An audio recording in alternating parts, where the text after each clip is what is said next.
Oi pessoal, tudo bem? A gente voltou para mais uma aula de ótica e na aula de hoje a gente vai conversar sobre os espelhos esféricos, tá certo? Vamos lá então, vamos começar. Bom, para a gente poder falar de espelho esférico, eu vou fazer o seguinte. Eu vou colocar para vocês aqui uma esfera, uma bola, tudo bem? Aí eu vou pegar essa esfera e vou cortar fora um pedacinho dela ali, vou separar. E o que vai interessar para a gente é esse pedacinho que sobrou. É um pedaço de uma esfera, é o que a gente vai chamar de calota esférica, tudo bem? Ali a gente tem duas faces. Tem uma face de dentro e uma face de fora. A gente vai dar um nomezinho para essas faces, bem importante, que a gente vai usar ao longo de todo o estudo de espelho esférico, tá bom? Vamos lá. Por dentro eu tenho a face côncava e por fora eu tenho a face convexa, tá certo? Então, quando eu vou me referir a um espelho esférico, eu vou me referir a um espelho que tem o formato de uma calota esférica, e aí, em algumas situações, o espelho vai refletir na parte de dentro, ou seja, na face côncava. A gente vai chamar esse espelho de espelho côncavo.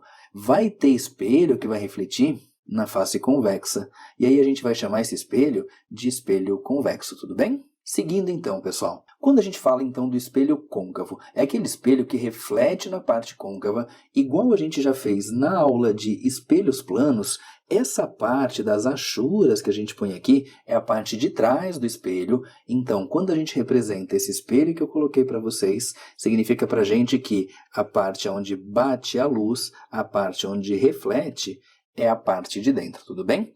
Detalhe, olha só, eu posso representar para vocês desse jeito também, por uma linha reta e uma pequena curvatura na ponta.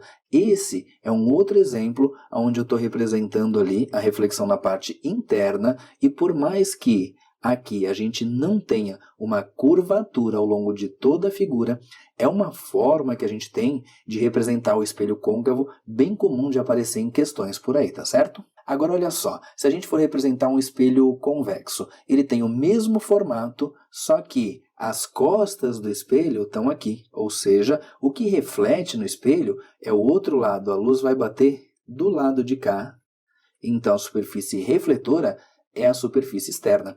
Eu posso também representar de uma maneira alternativa, colocando uma linha reta com curvatura só na ponta, e aí, nesse caso, a gente também vai ter a reflexão desse lado aqui, tudo bem? Então, basicamente, a gente tem o quê? Se reflete pela parte interna, eu chamo o espelho de espelho côncavo, e se ele reflete pela parte externa, a gente chama esse espelho de espelho convexo, tá certo? Pessoal, olha só, eu tenho para mostrar para vocês aqui então uma calota esférica. Essa minha é espelhada do lado de dentro, então eu vou dizer para vocês que ela é o quê? É um espelho côncavo. Já do lado de fora, ela não é espelhada. Agora, eu posso pegar também uma colher. Se ela estiver bem limpinha, bem polida, ela vai refletir dos dois lados. Então ela pode funcionar ora como um espelho côncavo, ora como um espelho convexo. Claro que uma colher não tem o formato esférico bem perfeitinho, mas só para ilustrar para vocês. Vamos falar de algumas aplicações práticas do nosso dia a dia, como por exemplo, o espelho que um dentista usa para olhar atrás dos teus dentes, para olhar os cantos da tua boca. O que ele precisa? Ele precisa que esse espelho amplie o teu dente. Esse espelho é um espelho côncavo, tá certo? Agora, algumas outras situações onde a gente acha o espelho convexo no dia a dia. O espelho de segurança que a gente tem muitas vezes em padarias, supermercados, para que eles possam olhar do caixa ou de algum ponto se as pessoas estão guardando coisa escondida no bolso, na bolsa, estão roubando alguma coisa no mercado. Então você consegue ter uma visão bem ampla, como você está vendo na imagem aqui atrás. A gente também pode falar do espelho convexo, que é bem comum ter nas garagens. É um espelho de segurança também, que ajuda as pessoas a manobrarem, a verem se tem um carro vindo do outro lado da garagem, que ela não consegue enxergar sem o espelho, tudo bem? A gente pode falar também do espelho retrovisor do carro, como você está vendo ali na imagem. E detalhe, não é só aquela bolinha menorzinha que tem nesse retrovisor que eu estou te mostrando, porque não é todo retrovisor que é desse jeito. Tem o retrovisor comum. O retrovisor comum de um carro também é um espelho esférico do tipo convexo, tá certo? Mas a gente vai conversar bem certinho sobre como funcionam esses espelhos e as aplicações, tá bom? Agora que você já conhece os tipos de espelho esférico, vamos conversar um pouquinho sobre os elementos de um espelho esférico. É fundamental que você conheça bem certinho os nomes que eu vou te falar. Então eu tenho um espelho ali, eu não estou te dizendo se ele é côncavo ou convexo. Na verdade é o seguinte, olha só, eu vou colocar para vocês ali as achuras de um lado e vou colocar do outro, ou seja, tudo que eu vou falar agora vale para o fato dele ser convexo, ou seja, refletido do lado de fora, mas também vale para o caso de ser um espelho côncavo, que é quando ele reflete pelo lado de dentro. O que eu vou fazer? Eu vou tirar essas achurinhas dali, tudo bem? Para não causar nenhum tipo de dúvida.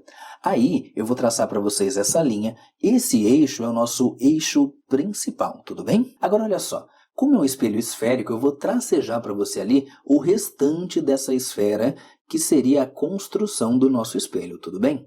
O que eu vou fazer?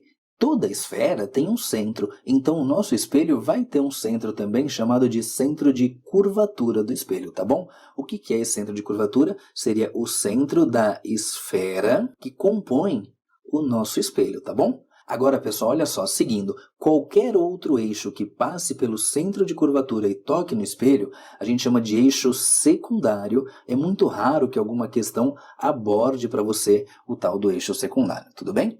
Mas vamos lá, seguindo, eu tenho a distância do centro de curvatura até a superfície da circunferência, ou seja, até o espelho, essa distância que é o raio de curvatura do nosso espelho esférico, tá bom? Seguindo, pessoal, olha só, o ponto onde o eixo principal toca o espelho é o nosso vértice, então tá ali para você o vértice do espelho esférico. Agora, olha só, bem no meio, entre o vértice e o centro de curvatura, a gente tem um ponto. Esse ponto é o foco do nosso espelho esférico, tá bom? Agora, eu vou colocar de novo a figura ali do lado, para ela não ficar muito carregada, e vou colocar para vocês linhas tracejadas que vão do centro de curvatura até as bordas do espelho, tudo bem? Ali você percebe que formou um ângulo. Esse ângulo, que eu vou chamar de alfa, é o chamado ângulo de abertura do nosso espelho. Está ali para você, então, ângulo de abertura, tudo bem? Pessoal, a gente tem vários nomezinhos importantes, sendo que os mais comuns de aparecerem nas questões para a gente vão ser o eixo principal, o centro, foco, o vértice e o raio de curvatura, tudo bem? As outras expressões até aparecem também, mas não tanto quanto essas. Agora, pessoal, olha só. Se a gente pega um espelho esférico, pelo fato dele apresentar uma curvatura, é muito difícil que as imagens fiquem nítidas. Então, a gente tem algumas condições para formar uma imagem nítida, que são as chamadas condições de nitidez de Gauss. Quais são elas? São as seguintes. Primeiro, que o ângulo de abertura do espelho tem que ser menor ou igual a 10 graus. Outra condição é o quê? Eu tenho o meu espelho ali e eu vou colocar para vocês os raios que chegam nesse espelho. São os raios incidentes, tudo bem? A outra condição de nitidez diz o seguinte, que os raios incidentes devem ser paralelos ou, no máximo, pouco inclinados em relação ao eixo principal. Ali eu desenhei raios de luz paralelos ao eixo principal, tudo bem? E a outra condição é que os raios incidentes devem ser bem próximos ao eixo principal. Então, olha só, uma pergunta que é rara de acontecer, mas se te perguntarem quais são as condições de nitidez de Gauss, você tem que saber que é quando o ângulo de abertura é menor ou igual a 10 graus, quando os raios incidentes são paralelos ou pouco inclinados em relação ao eixo principal e que os raios incidentes são próximos do eixo principal, tudo bem? Agora, pessoal, vamos dar uma olhada numa análise um pouco mais comum de aparecer para a gente em questões, que é o seguinte, a partir da hora que a gente coloca um objeto em frente a um espelho desse, como que se forma a imagem? Quais são as características dela? Para isso, a gente precisa conhecer os raios notáveis. A ideia é a seguinte, eu vou dizer para você como o raio notável se comporta, depois a gente vai construir ele para entender isso bem direitinho. O primeiro caso é o seguinte, que todo raio que incide paralelamente ao eixo principal reflete passando pelo foco. Então dá uma olhada aqui na figura. Eu coloquei para você os principais pontos, eixo principal, centro de curvatura, foco e vértice. Aí eu tenho ali um espelho côncavo, olha lá, o raio vai incidir no espelho paralelo ao eixo principal e, como eu falei ali, ele reflete passando pelo foco, tudo bem?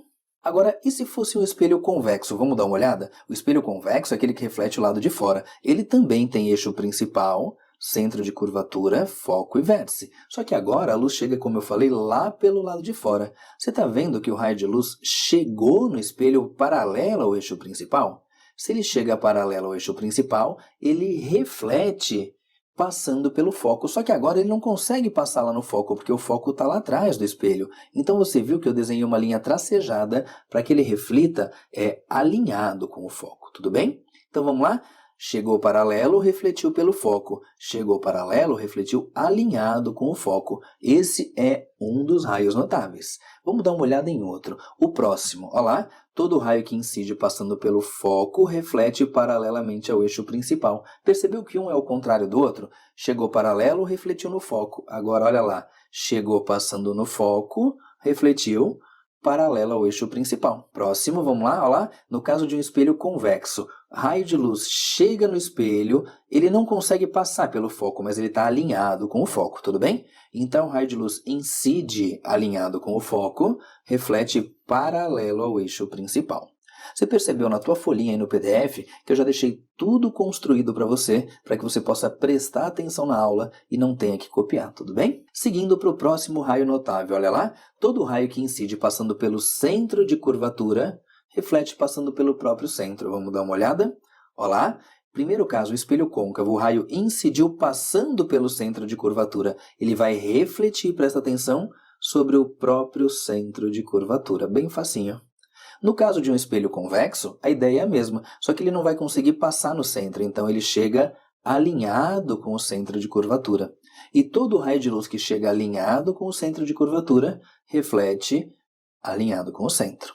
E por último, eu vou colocar para vocês o quê? Que todo raio que incide passando pelo vértice reflete simétrico ao eixo. Coelho, que história é essa de simétrico? Dá uma olhadinha aqui. Se eu colocar um raio de luz incidindo no vértice, ele vai refletir ali para baixo, tudo bem?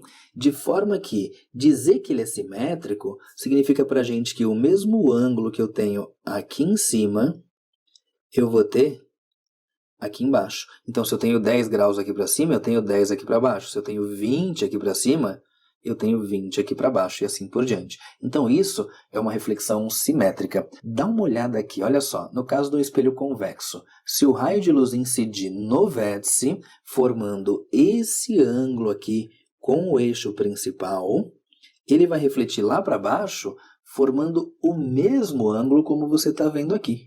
Tudo bem? Então, a gente tem o mesmo ângulo para cima e para baixo. Bom, eu te mostrei 4 raios notáveis e esses 4 raios notáveis são usados para a gente, a partir de um objeto, construir uma imagem, tá bom? Detalhe, para o que a gente vai ver agora na sequência, é fundamental que você tenha assistido às aulas de espelhos planos, porque lá nos espelhos planos a gente já mostrou como identificar quem é o objeto, quem é a imagem, mas eu vou relembrar com vocês ao longo da aula, tá bom? Então agora eu quero fazer o quê? Eu quero pegar todo esse nosso conhecimento e resolver um exercício. Eu pedi o seguinte ali, ó, para cada um dos itens a seguir, escolha 2 raios notáveis, bastam 2, você pode até usar os 4 se quiser, mas 2 são suficientes, tá? Para desenhar as imagens de cada um dos objetos colocados em frente aos respectivos espelhos esféricos e classifique a imagem gerada. Vamos ver isso com bastante calma. Olha só, eu peguei um espelho esférico ali, mas não está uma esfera. Lembra que eu te falei que eu posso desenhar ele reto e colocar uma curvaturazinha ali na ponta? Primeira coisa, se a gente tem essa região aqui achurada, quer dizer que ele reflete do outro lado, então ele reflete por dentro, é um espelho côncavo, tudo bem? Eu coloquei lá, item A, objeto colocado depois do centro de curvatura de um espelho côncavo. Então a gente tem aqui o objeto e vai ver bem direitinho como que fica a construção da imagem, tudo bem? Olha lá, eu vou escolher um raio então, eu vou escolher aquele que chega no espelho paralelo ao eixo principal. Lembra que a gente aprendeu? Chega paralelo ao eixo principal, reflete passando pelo foco, tudo bem? Vou escolher mais um, olha lá.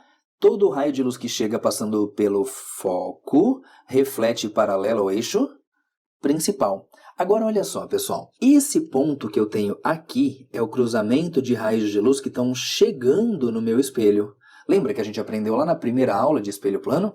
Raio de luz que chega forma objeto. Então esse que está aqui é o objeto. E aí, esse raio de luz e esse estão saindo do espelho. Coelho, como que você sabe isso? É só a gente olhar para as setinhas. Então, as setinhas me dizem que esses raios de luz estão saindo do espelho. Aí, olha só, a gente aprendeu lá na primeira aula de espelhos planos que o cruzamento de raios que saem do meu sistema óptico, no caso do meu espelho, formam a minha imagem. Pessoal, olha só. Nesse caso, o objeto que eu coloquei para vocês ali é o Cristiano Ronaldo. Percebe que a cabeça dele está no ponto onde os raios se cruzam. Então, onde os raios se cruzam aqui embaixo, vai estar a imagem dele. Detalhe, o pé dele não está sobre a linha? O pé da imagem vai estar sobre a linha também. E aí a gente tem ali a formação da nossa imagem. Eu queria classificar a imagem com vocês, que é uma das informações que eu pedi para vocês fazerem. Primeiro, quero determinar se essa imagem é real ou virtual. Vamos lá? Eu sei que ela é formada por raios de luz que saem do espelho e eu não precisei fazer o prolongamento deles. Os raios de luz se encontram de verdade. Então, essa imagem é uma imagem real. Tudo bem? Detalhe, eu quero saber se ela é direita ou invertida. Olha lá, ele está de cabeça para cima, certo? A imagem dele está de cabeça para baixo, então se está um para cima, o outro para baixo, eu vou dizer que a imagem é invertida. Tudo bem? E uma outra classificação que a gente tem que fazer é em relação ao tamanho da imagem. Vamos contar ali, porque daí fica bem fácil. Eu coloquei para vocês alguns quadradinhos de fundo. A gente percebe que ele tem 4 quadradinhos. Já a imagem dele tem 3 e mais um pouquinho. Ou seja, a imagem ficou mais baixa do que o objeto. Então eu vou dizer para vocês o que essa imagem é real, ela é invertida e ela é menor que o objeto, tudo bem? Então, pessoal, olha só. Essa classificação da imagem que a gente acabou de fazer é muito importante. Eles perguntam pra gente o tempo todo sobre isso aqui em prova de vestibular, tá bom? Vamos fazer o seguinte, vamos colocar agora o objeto em outra posição. A gente vai ver todas as possíveis, tá bom? Letra B, objeto sobre o centro de curvatura de um espelho côncavo. Pessoal, eu estou levando em consideração aqui o topo da cabeça, tá? Então tá sobre o centro de curvatura. Vamos desenhar a imagem? Olha lá. Todo raio que chega no espelho paralelo ao eixo principal reflete passando pelo foco, tudo bem? E seguindo, todo raio que chega no espelho passando pelo foco reflete paralelo ao eixo principal. Aonde os dois raios de luz que estão saindo do espelho se encontram, a gente tem a formação da nossa imagem. Como a cabeça do objeto estava no cruzamento dos raios, a cabeça da imagem vai ter que ficar no cruzamento dos raios. Então, a gente vai ter uma imagem formada nesse ponto. Agora, eu queria que você me ajudasse a classificar essa imagem. Primeira coisa que você vai observar, ela é formada por linhas, por raios de luz que se encontram, ou eu precisei prolongar para achar o ponto onde elas se encontrariam? Eu não precisei prolongar, elas realmente se encontram. Se elas realmente se encontram, olha lá o que eu falei, realmente se encontram, é porque é uma imagem real, tudo bem? Agora, a próxima classificação que eu quero fazer com vocês é se essa imagem é direita ou invertida. Olha lá, o objeto está de cabeça para cima, a imagem se formou de cabeça para baixo, então ela é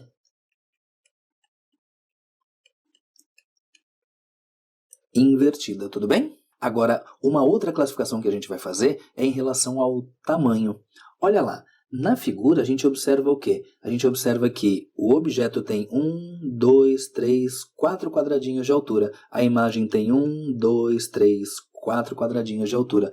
Então, ela não é nem maior nem menor do que o objeto. Ela é real, ela é invertida e ela é de mesmo tamanho. Ou, simplesmente, ela é igual ao objeto. Dizer que é igual significa em relação ao tamanho, tudo bem?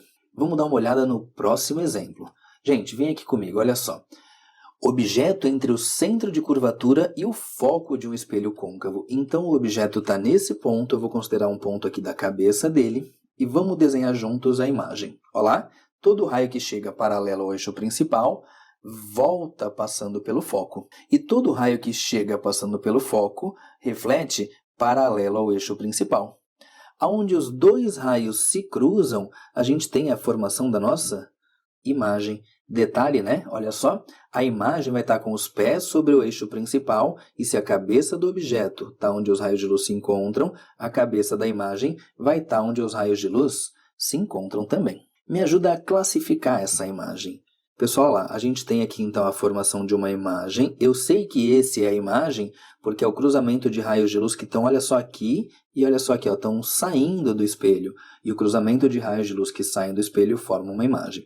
Como os raios de luz se cruzam realmente, se cruzam de verdade, a imagem é uma imagem real. Nossa, que olha só, tem imagem real? Não, calma, daqui a pouquinho eu vou te mostrar outro tipo. Agora, ela é real. Ela está direita ou está invertida? Vamos lá? Olha lá. O objeto está de cabeça para cima, a imagem está de cabeça para baixo. Então eu vou dizer para vocês o quê? Que ela é real e é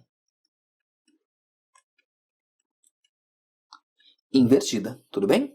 Em relação ao tamanho, é nítido só de olhar para a figura que, olha a altura da imagem, é bem maior do que a altura do objeto. Então ela é real, invertida e maior do que o objeto, tá certo? De novo, pessoal, como eu falei já lá no primeiro item, essa classificação das características da imagem é fundamental para a gente, tá bom? Vamos fazer o seguinte, vamos fazer mais um. Vamos colocar agora o objeto sobre o foco do espelho côncavo. Então eu vou dizer para vocês aqui, ó, que a cabeça dele está aqui, ó, tá exatamente sobre o foco. Vamos lá? Eu vou colocar um dos raios de luz, que é esse aqui, ó. Chega paralelo ao eixo principal, você já sabe. Se ele chega paralelo ao eixo principal, ele reflete passando pelo foco. Agora, eu não posso fazer um outro raio de luz que vem da cabeça dele aqui, passando pelo foco. Porque se ele vier da cabeça passando pelo foco, olha o que vai acontecer. O raio de luz não vai bater ali no espelho. Então, o que a gente vai fazer? Vai escolher outro raio notável. Olha qual que eu vou escolher. Vou escolher aquele que chega no vértice. Lembra que a gente aprendeu? Aquele que chega no vértice reflete para baixo, formando o mesmo ângulo. Agora eu queria que você reparasse bem nesse raio de luz e nesse raio de luz. São raios de luz que estão saindo do nosso espelho.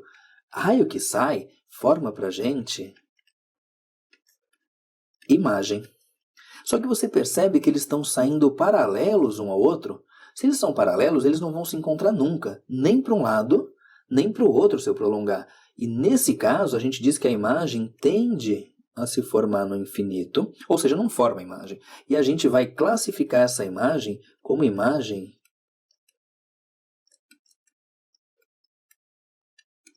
imprópria. Tudo bem? Então, olha só, se eu tenho o objeto sobre o foco de um espelho côncavo, a imagem é classificada como imagem imprópria. E nesse caso de classificar a imagem como imprópria, a gente não se preocupa em dizer se ela é real, virtual, direita ou invertida, maior ou menor. A única classificação é imprópria, tudo bem? Seguindo, falta a gente colocar o objeto agora entre o foco e o vértice. Vamos ver isso bem direitinho. Vamos lá, objeto entre o foco e o vértice de um espelho côncavo. Vamos desenhar. Chega um raio de luz paralelo ao eixo principal, reflete passando pelo foco. Agora, se eu fizer um raio de luz passando pelo foco e pela cabeça dele, ele não vai bater no espelho, tudo bem? Nem para cá e nem para lá. Então, o que eu vou fazer com vocês? Eu vou desenhar aquele outro raio de luz que a gente acabou de fazer no exemplo anterior, que é aquele raio de luz que chega no vértice e reflete lá para baixo com o mesmo ângulo.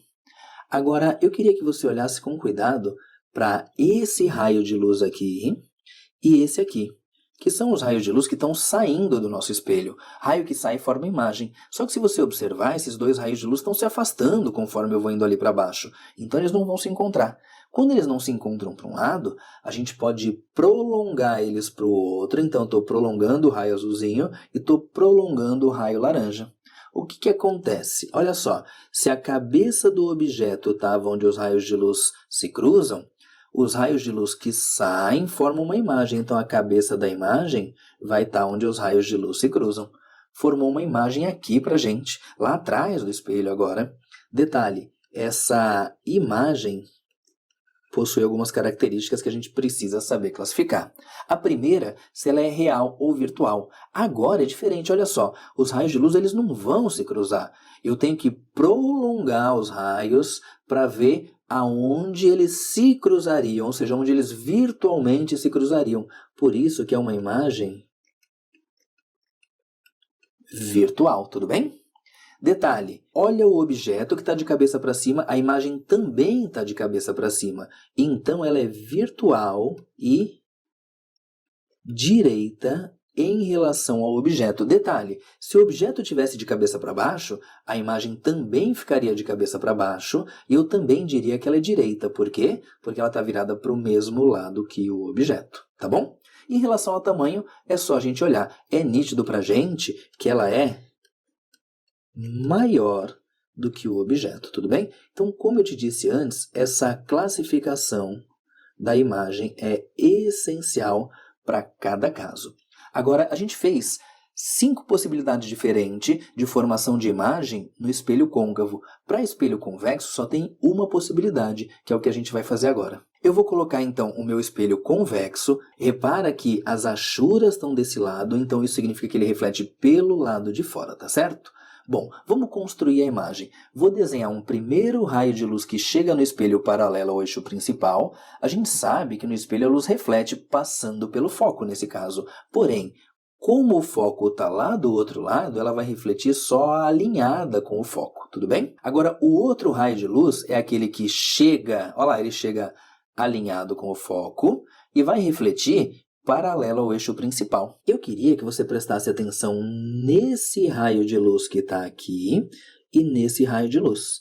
Concorda que são raios de luz que estão saindo do meu espelho? Se raio que chega forma o objeto, aqui onde eles se encontram, o raio que sai forma a imagem. Só que esses dois raios de luz que estão saindo do espelho não vão se encontrar porque eles estão se afastando. Nesse caso, o que a gente faz? A gente prolonga os dois. Então, se eu prolongar o raio de luz azul, eu vou ter aqui a formação, e se eu prolongar o raio de luz laranjinha, eu vou ter aqui o encontro deles. Então, esse ponto, que seria o encontro dos raios de luz que saem do meu espelho, é a formação da nossa imagem que eu vou representar aqui para vocês, tudo bem? Importante demais a gente saber classificar essa imagem. Então, primeiro, para os raios de luz se encontrar, eu tive que fazer um prolongamento. Eles não se encontram de verdade, não se encontram realmente. É um encontro virtual. Por isso que forma para a gente ali uma imagem virtual. É um ponto onde eles virtualmente se encontrariam, tudo bem? Detalhe, o objeto está de cabeça para cima, a imagem também está de cabeça para cima. Então é uma imagem direita, tudo bem? Em relação ao tamanho, é só a gente olhar para a figura que a gente percebe que o tamanho da imagem é menor do que o tamanho do objeto, então está aqui, é uma imagem sempre menor. Detalhe, esse espelho, a partir de um objeto colocado na frente dele, forma sempre imagem virtual direita e menor, nunca forma outro tipo de imagem, tudo bem? Por isso que espelho convexo é um espelho muito usado para algumas aplicações, como por exemplo, no caso de um retrovisor do carro. Por quê? Porque no retrovisor do carro você precisa olhar por ele e conseguir enxergar uma região bem grande. Detalhe, como a imagem formada é sempre menor, significa que eu vou ter um campo visual, vou enxergar uma região bastante grande. E detalhe, eu também preciso olhar pelo retrovisor e ver os carros que estão atrás de mim sempre de cabeça para cima. Eu não posso olhar e ver um carro de cabeça para baixo. Então o fato da imagem ser sempre direita também contribui para essa utilização, tudo bem? Aquele tipo de espelho que eu falei para vocês, que é usado como segurança em guaritas, no estacionamento, também tem esse espelho nos supermercados, padarias e tudo mais, é um espelho que aumenta o meu campo visual, ou seja, que forma sempre imagens menores, mas eu consigo, por esse motivo, ver uma região, um campo visual maior, tá bom? Então, é um espelho bem importante e bem legal que você lembre que a imagem é sempre virtual, direita e menor, tá certo? Vou te ensinar um macetezinho. Olha lá, o espelho é o espelho convexo, tá? Não vou colocar para não confundir com côncavo, convexo, tá? Então vamos lá. No espelho convexo, a imagem é sempre virtual, direita e menor, tudo bem? Olha, a palavrinha que formou ali pra gente é convide-me. Convide-me quer dizer o quê? Que no espelho convexo a imagem é sempre virtual, direita e menor. Bem importante que você saiba, que você lembre dessas aplicações práticas que eu acabei de falar para vocês, tá bom? Agora, pessoal, eu quero fazer com vocês um resumo de tudo que a gente viu nessa aula de hoje. A primeira situação que eu coloquei foi o quê? O objeto depois do centro, a imagem formou entre o centro e o foco. E a nossa classificação que você já notou foi que a imagem foi real, invertida e menor do que o objeto. O exemplo B foi o quê? Foi o objeto sobre o centro de curvatura, a imagem também formou sobre o centro. Detalhe, essa imagem era real, invertida e igual. Na letra C, eu coloquei para vocês o objeto entre o centro e o foco, a imagem se formou depois do centro de curvatura e ela era real, invertida e maior do que o objeto. Próximo caso foi quando o objeto estava sobre o foco. No caso do objeto sobre o foco, não tinha a formação da imagem, ou seja, era uma imagem imprópria, tá certo? Depois, o objeto entre o foco e o vértice, a imagem que se formou foi lá atrás do espelho, então foi uma imagem virtual, direita e maior. E no último exemplo, que era o caso de um espelho convexo, a gente colocou o objeto aqui em frente ao espelho convexo, a imagem se formou lá atrás do espelho e ela era virtual, direita e menor, tudo bem? Então, pessoal, olha só, vamos dar uma olhada em tudo que a gente tem aí na tela para tirar algumas conclusões bem importantes. No primeiro caso, a imagem é real invertida. No segundo caso também. E no terceiro caso também. Olha lá a nossa conclusão. Toda vez que a imagem é real, ela também é invertida. Aí no quarto caso a imagem é imprópria, que é quando o objeto está sobre o foco. Agora, olha o quinto caso, que ainda é um caso de espelho côncavo. A imagem é virtual e direita. E no último caso, que já é um caso de espelho convexo, a imagem também é virtual e direita. Então, olha só que conclusão importante que vai facilitar muito a nossa vida se a gente lembrar disso, que toda imagem real é invertida e toda imagem virtual é direita. Tudo bem? Então, de novo, toda imagem real é invertida e toda imagem virtual é direita. Mais uma outra conclusão que eu quero tirar com vocês. Eu vou pintar de azul aquele que é maior. Então, no primeiro caso, olha só, maior é o objeto. No segundo caso, os dois são de mesmo tamanho. No terceiro caso, a imagem é maior. No quarto caso, eu não tenho formação de imagem. No quinto caso, a imagem é maior. E no sexto caso, o objeto é que é maior. Agora, eu queria ver com vocês o seguinte, a distância que o objeto e que a imagem estão do espelho. Eu vou fazer o seguinte, para a gente destacar visualmente de uma maneira mais simples, aquele que estiver mais longe do espelho, eu vou fazer a marcação dessa distância em rosa aqui para você. Então, desses dois, ó, o que está mais longe é esse aqui. Esses dois estão na mesma distância. Desses dois, o que está mais longe é esse aqui. Desses dois, o que está mais longe do espelho é esse aqui. E desses dois, o que está mais longe do espelho é esse aqui.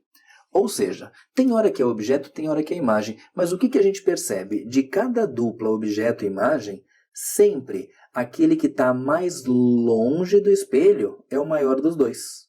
E o que está mais próximo é o menor. Tudo bem? Então pode aparecer para você uma frase assim. De cada par, objeto e imagem, sempre o elemento mais próximo ao espelho é o menor e o mais afastado do espelho é o maior. Verdade, independentemente de ser o objeto ou a imagem, tudo bem? Então foram duas conclusões bem importantes que a gente tirou. Uma delas que toda imagem real é invertida e toda imagem virtual é direita, e a outra é que de cada par objeto e imagem, aquele que está mais perto do espelho é o menor e o que está mais longe é o maior, tá certo? Pessoal, e com isso a gente encerra essa nossa primeira aula sobre espelhos esféricos. Na aula que vem a gente continua falando sobre esse assunto, só que a gente vai entender um pouquinho como funcionam os cálculos relativos aos espelhos côncavos e aos espelhos convexos, tá certo? Tchau e até a próxima aula.